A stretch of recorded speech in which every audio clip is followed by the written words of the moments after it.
نبينا محمد وعلى آله وأصحابه وأزواجه أجمعين أما بعد فأعوذ بالله من الشيطان الرجيم بسم الله الرحمن الرحيم رب اشرح لي صدري ويسر لي أمري واحلل عقدة من لساني يفقهوا قولي ربي زدني علما أجمعين إنشاءالله.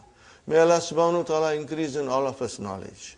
Assalamu alaikum wa rahmatullahi wa barakatuh. Brothers and sisters, on behalf of Talimul Islam and on behalf of Institute of the Language of the Quran, we welcome you to this new Arabic course. Inshallah, this course will benefit you a lot. It will enable you to understand Quran 85% directly, inshallah. And inshallah, your experience in this class will be most enjoyable and very fruitful. From the outset, I must tell you that I'm not a scholar. I do not have any university degrees.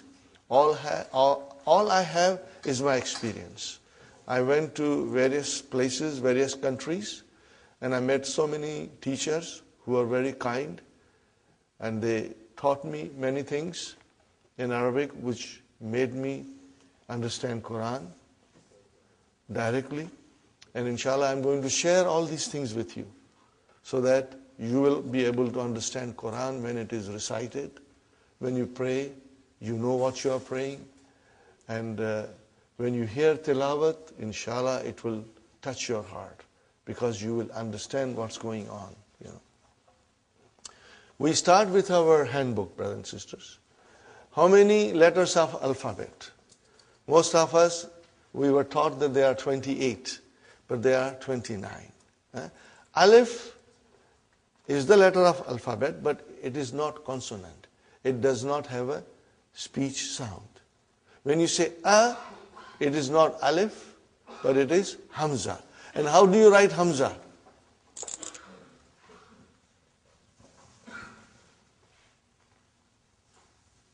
Are you with me? This is hamza, brother. Then what is this alif doing here? It is Hamza's chair. Hamza is very delicate. She needs a chair. Okay? So here is alif is the chair for Hamza.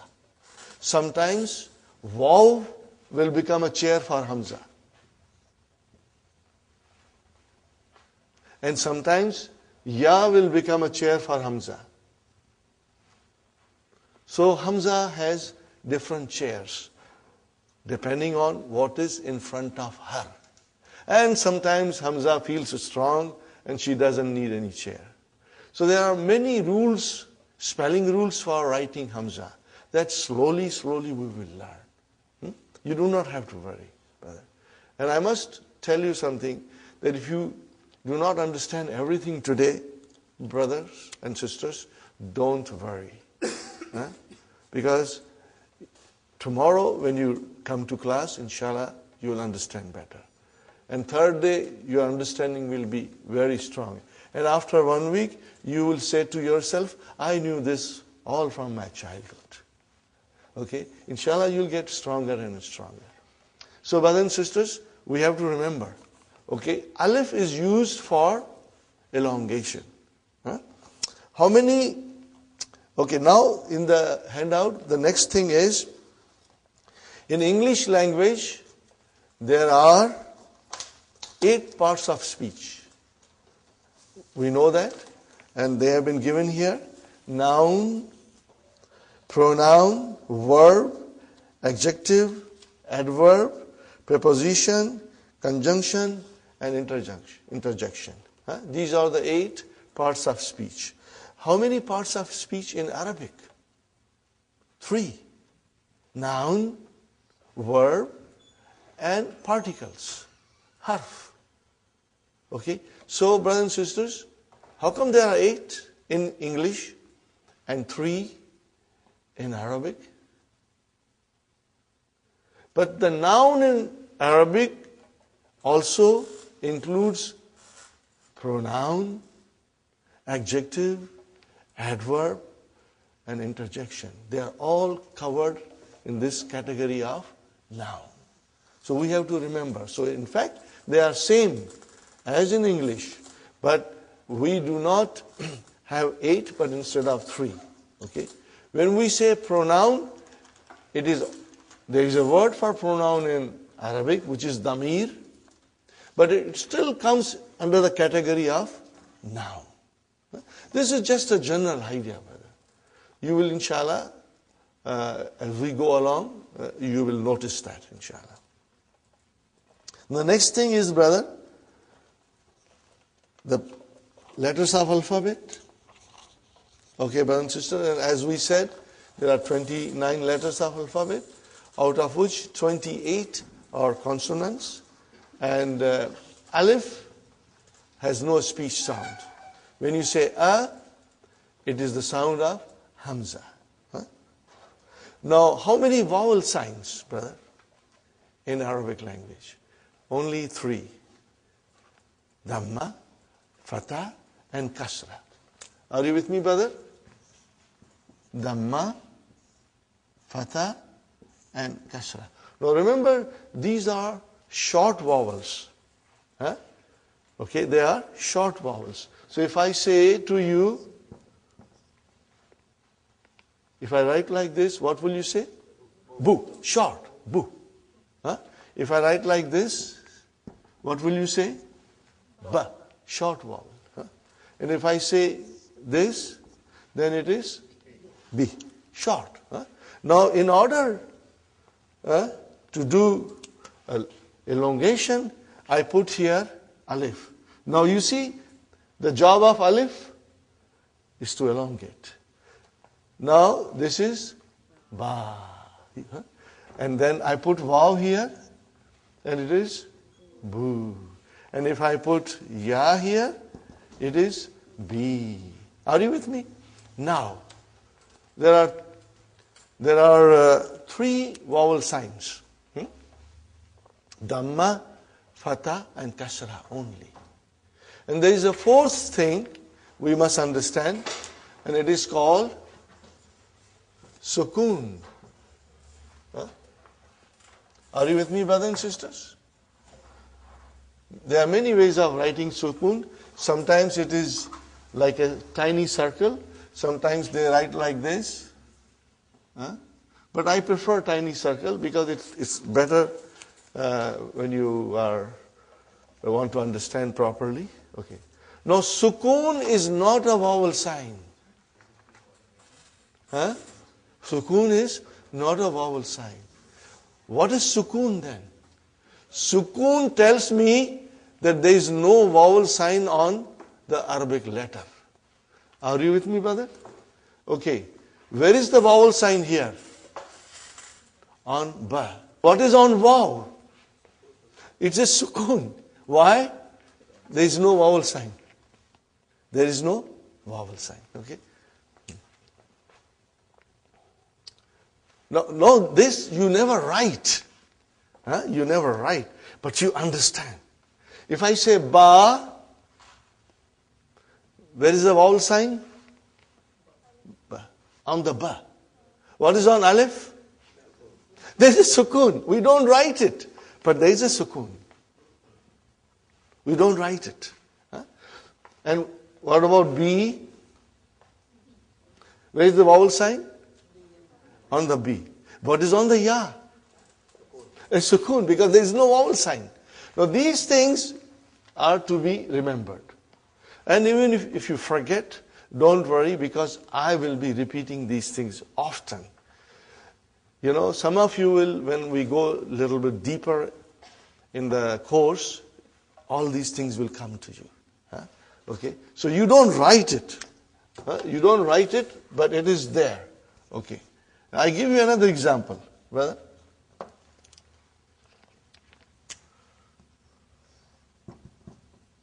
What is this, brother? Taba. What is it? Taba. Okay. And what is this? Tuba. Are you with me? Now I write down like this. What is this? Tab. There is no vowel sign on ba. Tab. See how you pronounce ba? Tab. Okay. Now if I say like this,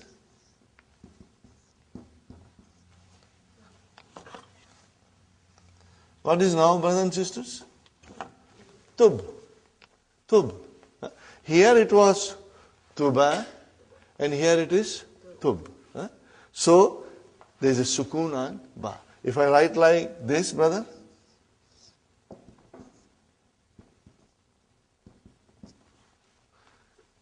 tubta. So we did not pronounce ba in its normal way as we pronounce ta and this ta. Tubta. And if I put dhamma here, tubtu. If I put kasra here, tubti. So ba has a sukoon. It means it has no vowel sign. It has no vowel sign. Sukoon means there is no vowel sign on the letter. Is it clear, inshallah? Try and remember this, brothers. Okay, now we come to other part of the handout, brothers and sisters.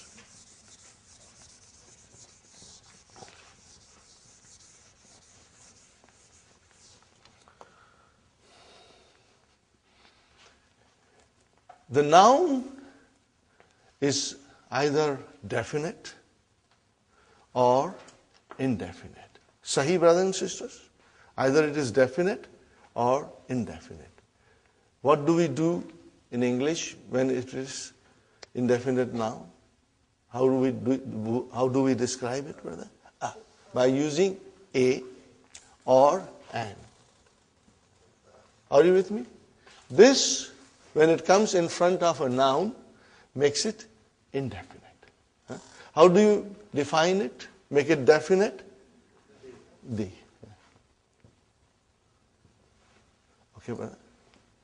Now, in order to define an indefinite noun in Arabic, we do not have anything similar to this. But at the end of the noun, we put double vowel sign. Are you with me? We put double vowel sign. If the noun ends with a dhamma, then we put two dhammas. If the noun ends with a fatha, then we'll put two fathas. If the noun ends with a kasra, we put two kasras. This is called tanween. What is it called? Tanween. Tanween.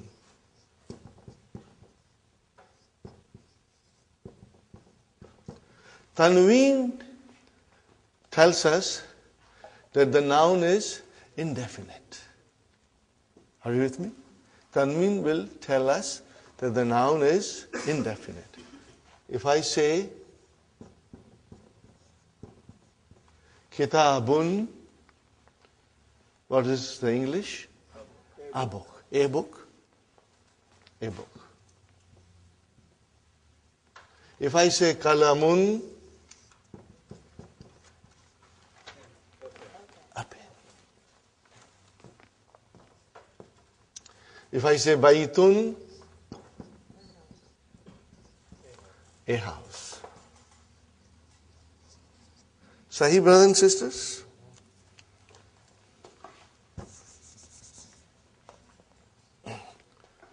And then, how do I make it definite? So, definite, which is da in English, we have to add al to the noun. So I want to say the book. What will I do now? Al-kitabu. I cannot have tanween. Al-kitabu. Al-kitabu. The book. Okay, brothers and sisters? Now you see, as soon as I put al, like a magic, one vowel sign got dropped. Huh? Instead of bun, it became bu. Got the idea? Now, if I say kalamun, a pen, I want to say the pen. What will I do? Al-kalamu. Huh? But these are the basics. I know most of you already know. But I am starting from the very beginning in case there is one student who is coming for the first time to learn Arabic, so that he gets some idea, inshallah. Huh? Al-kalamu. Got the idea? If I write down al-kalamun, that is wrong. Because tanween and al cannot coexist. One has to come and other has to go. Huh? So, if you say al, then only one dhamma. And then here comes al-baytu.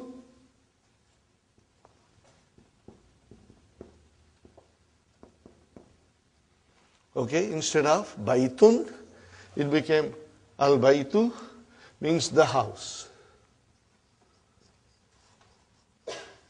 And I should write here the pen. Okay. Is it clear, brothers and sisters? Yes. Okay. Now, we come to something which is always sometimes confusing to the students, but I will explain you, and I'll keep on explaining you in every session. Whenever I get an opportunity, I'll be asking you questions and also repeating my point, so that if you have missed it out, you will inshallah remember. But I said baytun, it is indefinite. How about if I write down Muhammadun?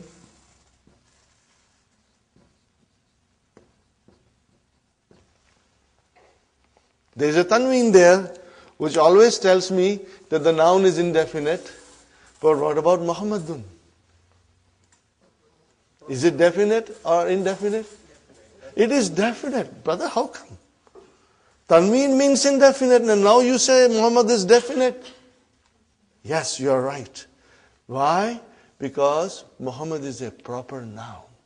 All proper nouns are definite.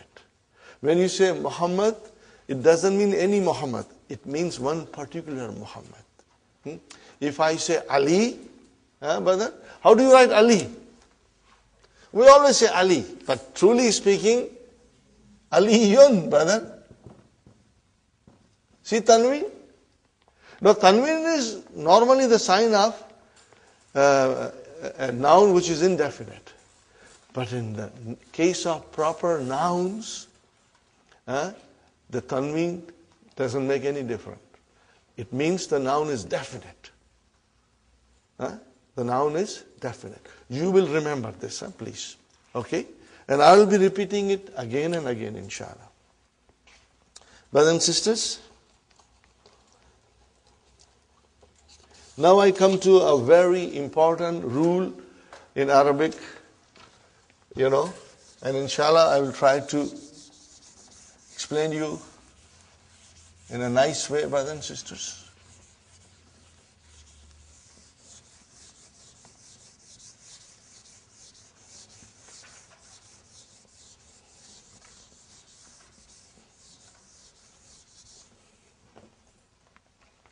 The beauty of Dr. Abdurrahim's book, brother and sister, as I said, I admire it and I always mention it, and soon you will also feel the way I feel it, Every lesson is designed in a way to teach us something. In other Arabic books, brother, things are all put together like a khichda, and it is very difficult. On the first or second or third page of any other Arabic book, you will have verbs coming in present tense and past tense, brother, and long verbs, So everything is brought together, and it is extremely confusing. It's not confusing to the person who already knows Arabic, but it is confusing for us. Okay. So what Dr. Abdurrahim has done, that in his first book, his emphasis is on only noun. We are learning nouns in the first book. There are only 4 verbs. 1, 2, 3, 4. 4 verbs mentioned in book 1. Okay. Then when we go in book 2, brother, then the verbs will come. And Dr. Abdurrahim's method is this, that he teaches you one thing properly. Okay. But then when the verbs will come, they will come in wholesale. You'll have verbs coming from everywhere, But by that time, we'll be prepared.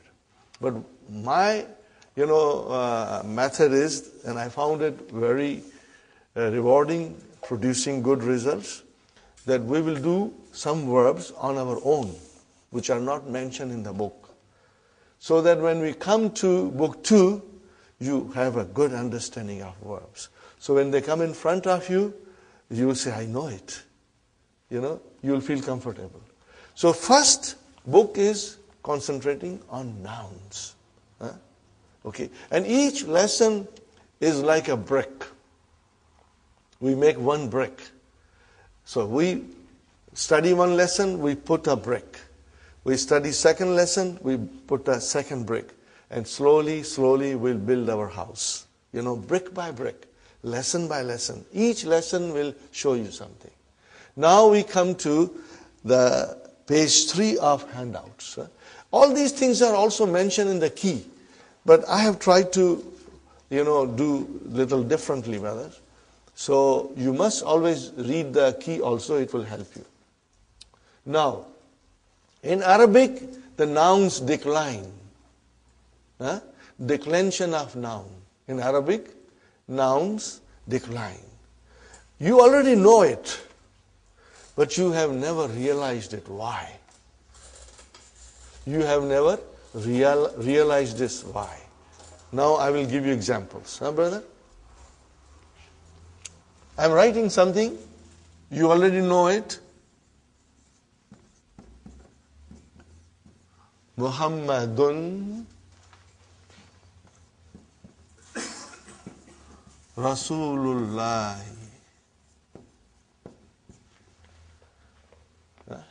What is the English, brother? Muhammad is the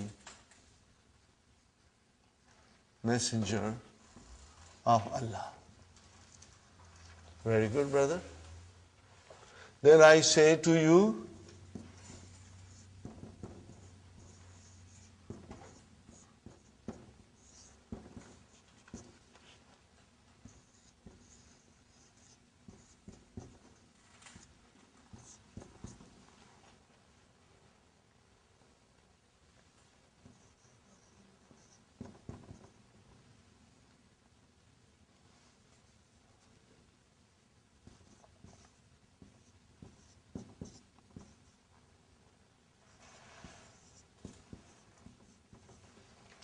we say every day in our salah.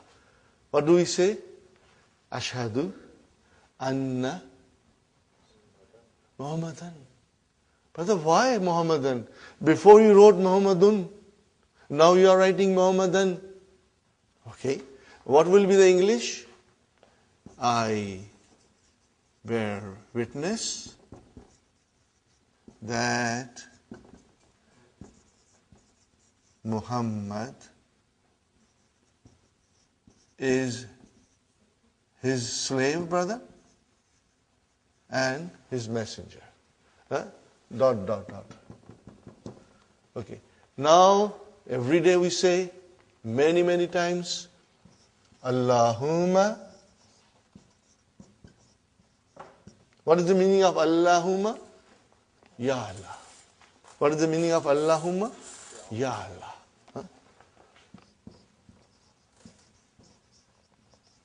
Allahumma salli. We say every day, Allahumma salli ala Muhammadin.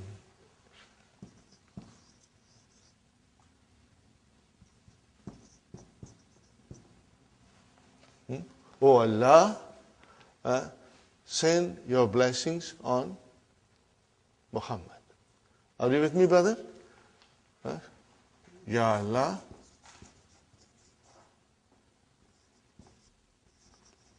send your blessings on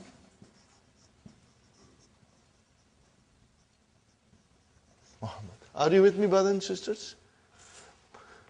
Do you see any change in English where we wrote down Muhammad? We did not change anything in English. But what about in Arabic, brother? What's going on here? Sometimes you are saying dun, sometimes you are saying dan, sometimes you are saying din. What's going on? This is what we are going to learn and understand. What is the rule, brothers and sisters? That Arabic nouns decline. They have 3 different endings. They can end with a tanween dhamma or with one dhamma if there is al there. It can decline to tanween fatah, or if you have al, then it is one fatah, or it can decline to tanween kasra, or with alif and lam, with al, one kasra. Okay, brothers and sisters? So what is this, brother? Only the ending. Dun. What is it? Dun. And what is this? Dan. And what is this? Din. Say it again loudly. Dun. Dan. Din. These are the 3 declensions. Okay? Every Arabic noun will decline. Sometimes you will see it, and sometimes you won't see it, but we are going to learn everything. In the initial stage, we will see the vowel signs in the books, but later on, we may not. I give you one more example, brother. Now I'm going to remove this. And why it happens, brothers and sisters? This is what we are going to learn. And this is what you will be watching in the Quran. You will be looking. When you are reading, you will notice this. You will observe this, brother. And then it will tell us this last vowel sign in the noun will tell you the function of that noun in a sentence. What is that noun doing in a sentence? Is it coming as a subject?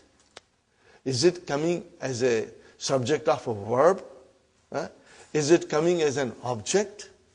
Is it coming after a preposition? It will tell you. In its natural course, in its natural form, all the nouns are always end with a dhamma. All the time.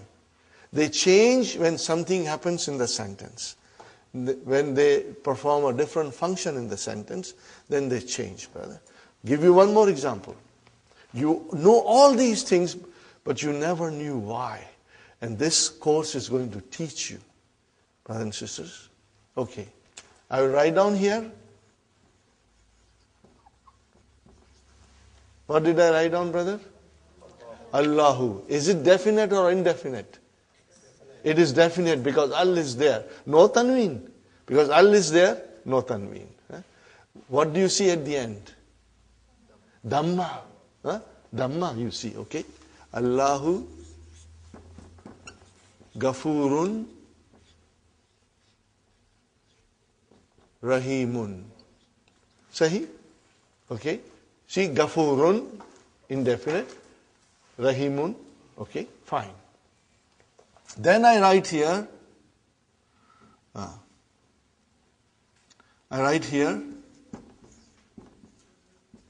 Inna Allah. Why, brother? I put Allahu there, now I am putting ha. Allah. Something is happening in the sentence. Okay? Inna Allah Ghafurun Rahimun. Got the idea, brothers and sisters? Inna Allah Ghafurun Rahimun. Correct? Now what is at the end of Allah? Fatah. Huh? Why it is single? Because it is definite. Sahih? Now we say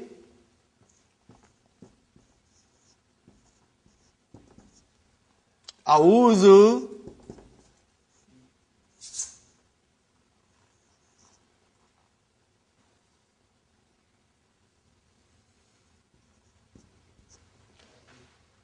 What did I write down? A'udhu.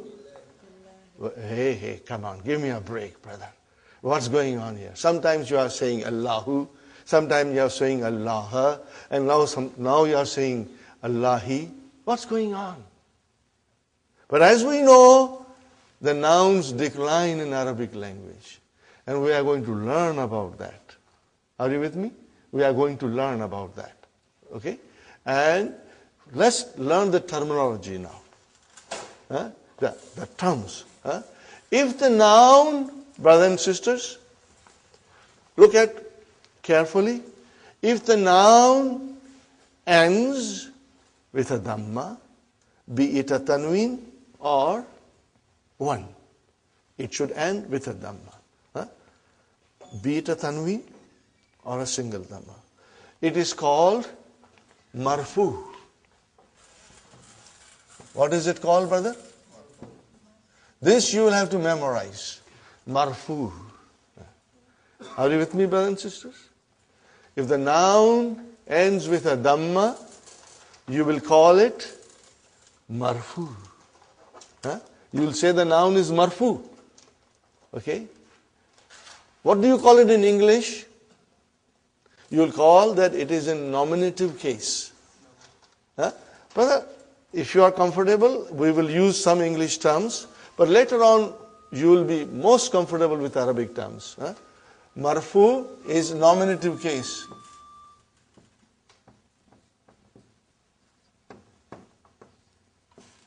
Okay? Now if the noun ends with a fatha, be it a tanween or be it a one single fatha at the end of a noun, then we say it is mansoob. What is it, brother? It is mansoob. What do we call it in English? Either you call it objective case or accusative case. It's mentioned there. Objective case or accusative case. Are you with me, brothers and sisters? But we will memorize these terms that I'm writing. Now if the noun ends with a kasra, be it a tanween or one, we will say the noun is majroor. Not majboor, majroor. Okay? Majroor, majroorun. Are you with me? And in English it is called genitive case. I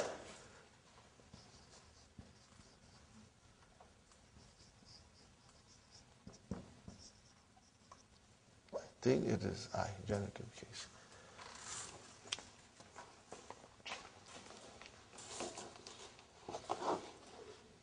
Yes, the genitive case. And accusative case, maybe I should write down accusative case also. Mansoob is accusative case.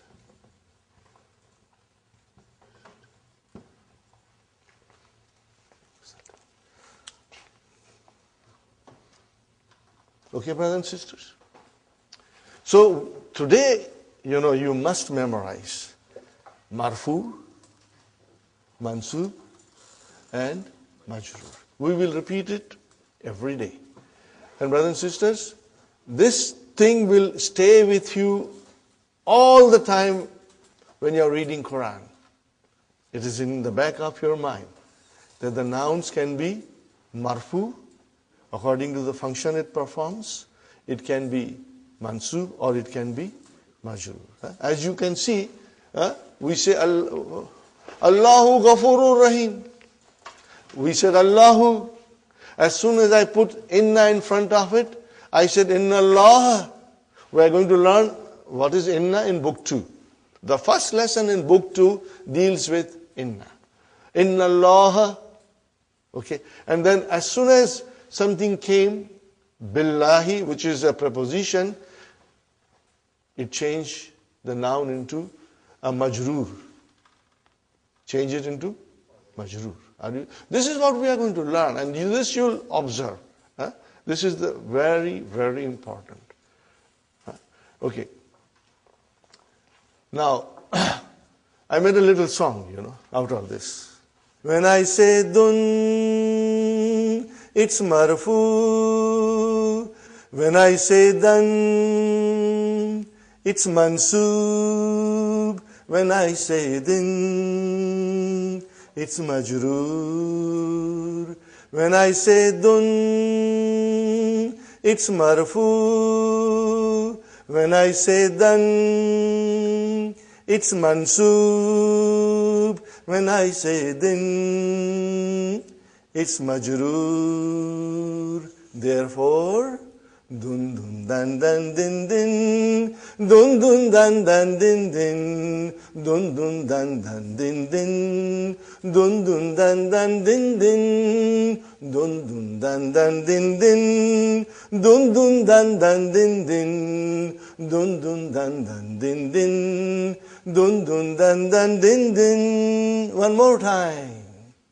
When I say dun, it's marfu. When I say dan, it's mansub. When I say din, it's majroor. Therefore, dun dun dan dan din din, dun dun dan dan din din, dun dun dan dan din din, dun dun dan dan din din.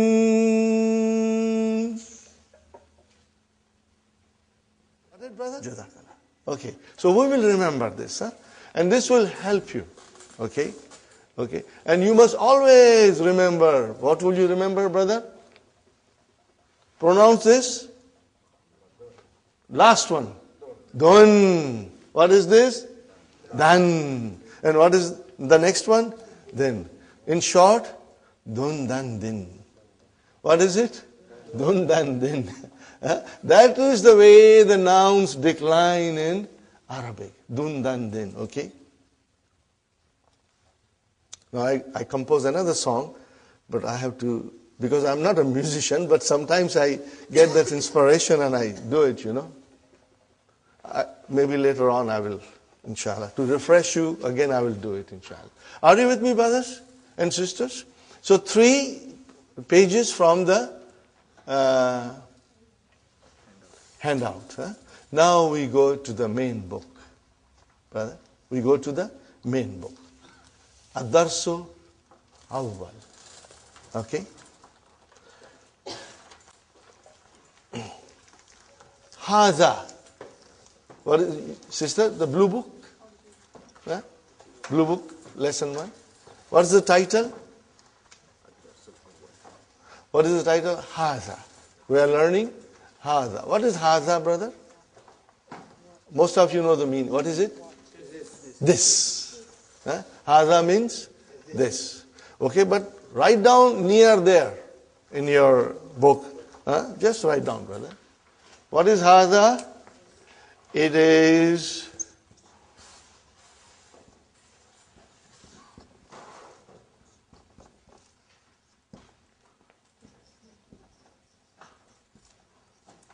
what is it, brother? This is a pronoun. And pronoun is a noun. In Arabic, pronoun is also a noun. Okay, so it's a pronoun. Just remember it, brother. And if you forget, Sister Fatima, if you forget, it's normal. You should not be too concerned, because we will be repeating it so many times in the class that it's going to come out of your both ears. Okay? So it is demonstrative noun. What do you call it in Arabic? Ismu Ishara. Those who are familiar with Urdu, they will find the course very easy. Huh? Brother? Ismul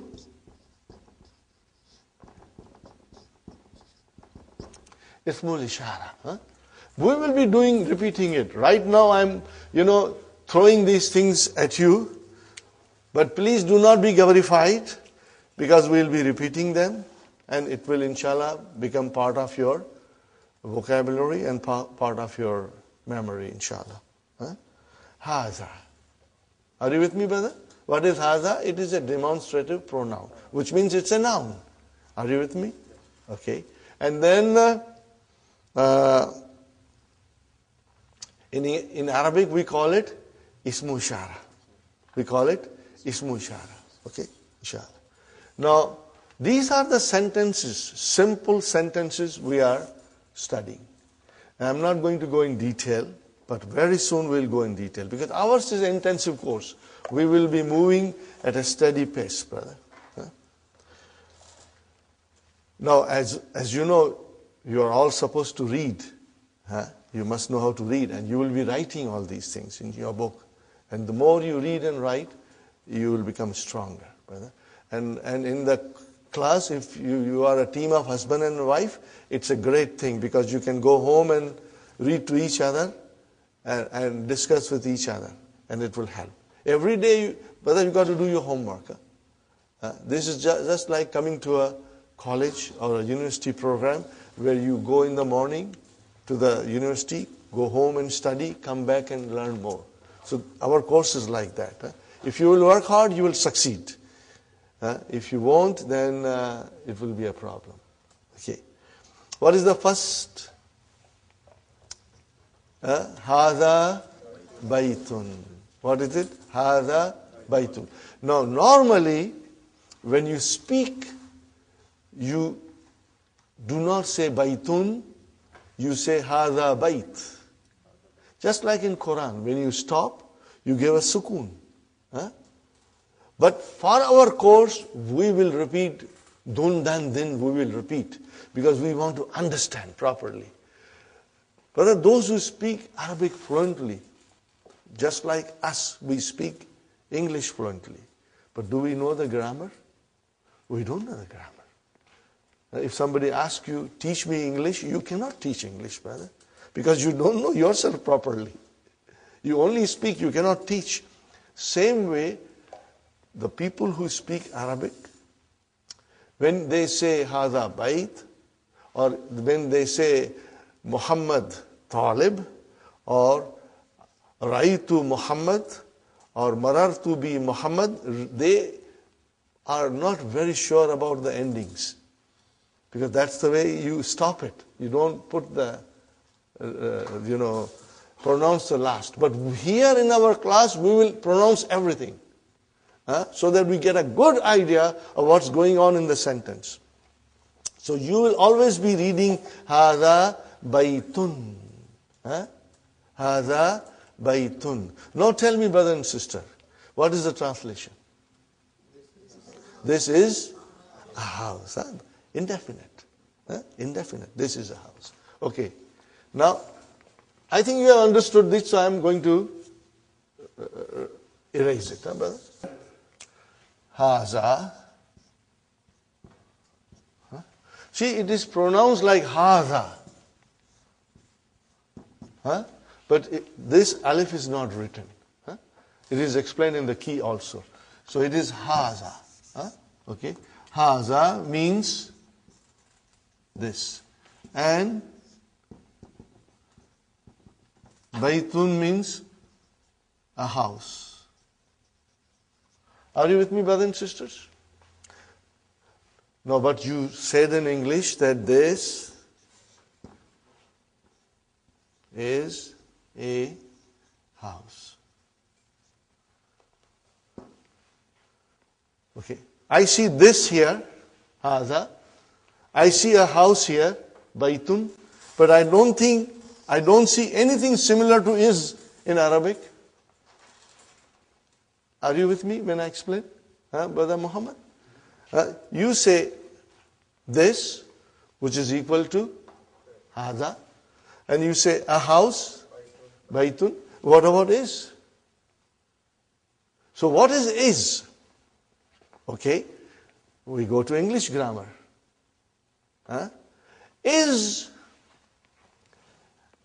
are, and am, these are linking verbs. In English, we call it copula. Copula verbs. Brothers and sisters? They are intransitive verbs, but I will not go in detail in intransitive. But they are called copula verbs. It means they are linking verbs.